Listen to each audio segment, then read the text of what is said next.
Nathan Zegura here at historic Lambeau Field, where the Browns tried to deliver a big Christmas present to all of their fans, but unfortunately they came up short, 24-22. And in a season of disappointing close losses, just like last week against the Raiders, this one stings for the Cleveland Browns because, boy, they had their chances. The Browns in this game actually were the better team.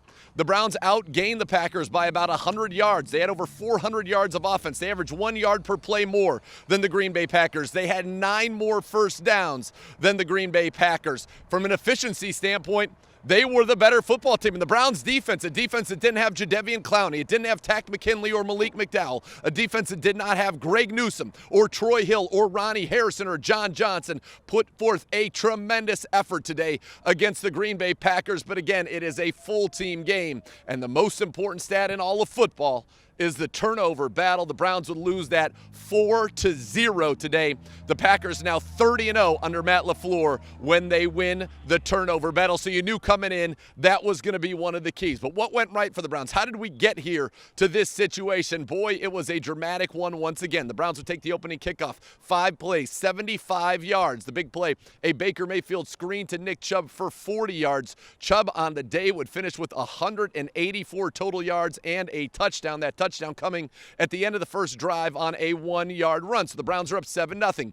The defense forces a punt on the opening possession for the Packers. The Browns would get the football back, but unfortunately they would throw an interception, the first of 4 on the day for quarterback Baker Mayfield. He was looking for Donovan Peoples-Jones deep. The ball ended up caught by the Green Bay Packers. And now Aaron Rodgers took advantage of it right down the field. Touchdown to Allen Lazard. And the Browns, I should mention, on the opening touchdown, they went right down the field. But Chris Nagar, in his NFL debut, filling in for Chase McLaughlin on the COVID list, he missed that extra point. That would loom very, very large in this game.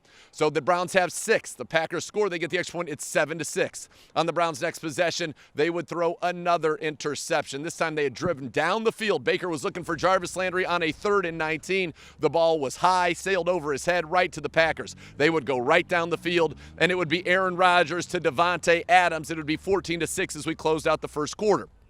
Now into the second quarter, the Browns and the Packers, they would trade possessions. The Browns would have the ball, looking to drive down the field to get back right into this game. As I said, they were trailing at this point 14-7. They would look to kind of get momentum. But another interception would reel its ugly head for the Cleveland Browns, and that was at the end of the first half, and the Packers were able to take that and get right into the end zone. So we would go to the half, it would be 21-12, because in between there, the Browns did get down the field. They had some big runs from Dearness Johnson, a big pass to Jarvis Landry, and Harrison Bryant would get in the end zone from 1st and goal at the 1. So the Browns got to 12. They would go for the 2 there. They would miss it. That was the point. It was 14-12. They missed that 2, so now it's still down 2. Then at the end, it was the 3rd interception of the first half, and the Packers would score inside of 2 minutes. Again, it was Rodgers to Davante Adams. So in the first half of the Browns, 3 turnovers, the 3 interceptions. But other than that, they moved the ball. They had 200 yards of offense. They were averaging 8 yards a play. Same as the Packers, who had 200 yards of offense at that point. But the Browns were the more efficient team. But the missed extra point and the 3 interceptions that directly led to 21 points off of those turnovers. In the second half, the Packers would start with the ball, and they would go 76 yards, but they would not get a touchdown. The Browns defense, bend but don't break. They hold them to a field goal, 24-12. That would be the last time the Packers scored in this football game. The Browns would get a Chris Nagar field goal to make it 24-15. They would add another touchdown as well as Nick Chubb in this ground game got going. Dearness Johnson ripping off long runs. Heck, he had Anthony Schwartz running reverses for 12, 15 yards a pop. The Browns would run for more than 200 yards total in this game, averaging 8.8 yards per carry, and they really got it rolling in the second half. So you would get another touchdown after a big Dearness Johnson run on a 3rd and 10 from the 35, gets it down to the 5, and you would have Mayfield find Anthony Schwartz for his first touchdown of his career, and all of a sudden, the Browns are in it. It's 24-22. The Browns defense, they'd produce multiple 3-and-outs. The question was at this point, could they get one more? Because they shut the Packers down after that field goal.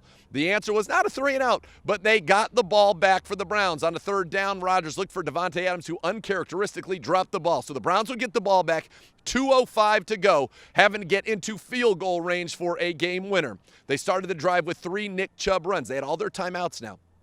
They get a first down. The next set of downs, they get a first down on a pass out to Nick Chubb. So they're about midfield, about a minute left, all 3 timeouts to go.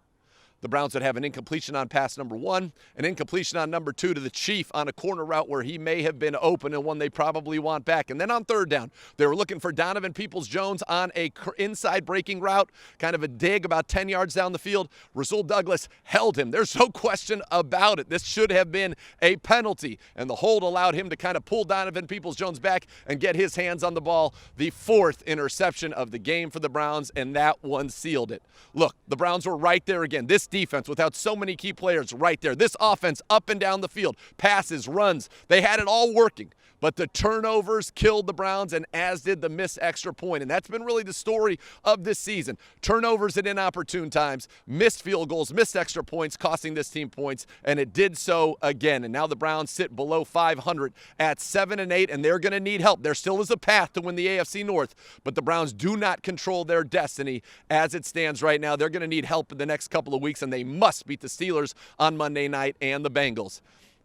Just a bummer, folks. Bottom line, a bummer. They had their chances. There were moments of great play. This defense, again, I thought battled. The ground game superior. Baker was sharp, but the interceptions, unfortunately, undid the Cleveland Browns. Well, full coverage of this game for you on Cleveland Browns Daily on Monday, as well as at clevelandbrowns.com and the Browns mobile app. 24-22. Another one gets away at Lambeau Field.